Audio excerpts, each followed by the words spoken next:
Welcome to day 23 of 30 days towards creating a family ministry plan for your church. My name's Tommy, and once again, we're with Ron Hunter, who's the author of the DNA of D6. And let me just share with you before we jump into our segment what people are saying about your book.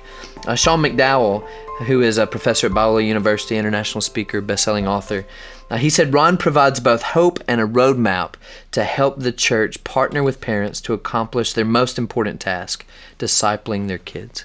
So, Ron, last segment, you kind of introduced us to this path. Just explain what this path is in detail and how we can begin to join you in that thought. Sure. This path is about reaching and teaching.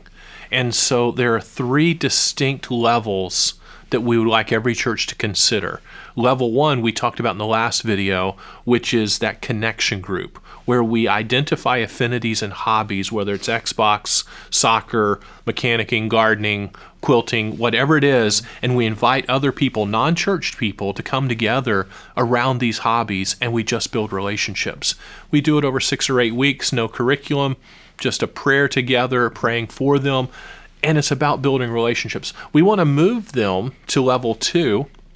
Almost everybody has some need, and a church is one of the best areas to provide the answers to those needs, whether it's grief, whether or not it's addiction, whether or not it's about parenting, budgeting, and we can go on and on about real life needs.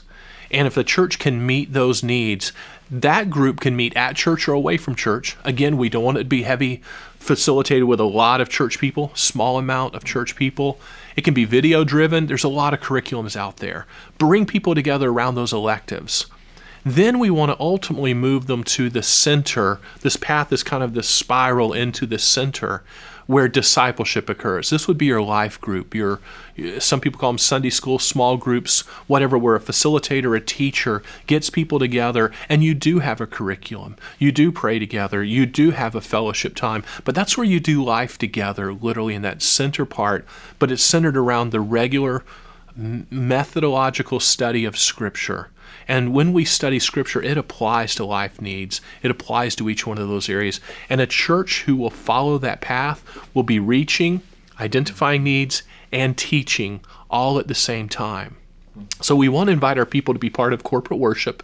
We want to invite them to be in a center life group, that discipleship, and we want to ask each one of them who are leaders and called to possibly lead either an elective group or a relation group, that connection group.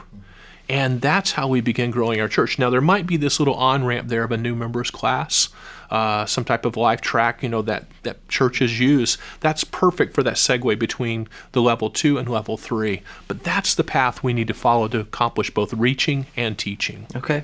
Yeah, and I think that revolves around the word path. I mean, everything we're talking about is this path. So think about this with your team and talk about it. Are we balanced in reaching and figuring out ways to identify needs in our community and meeting those? And then are we discipling our people? And maybe we're really weak in one of those areas. Maybe we're weak in all those areas. So how do we take our next step in identifying, discipling, and reaching our community?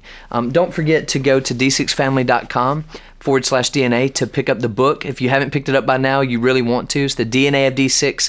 You're going to find all the stuff that we're talking about in these segments. You're going to see all of that in detail in this book.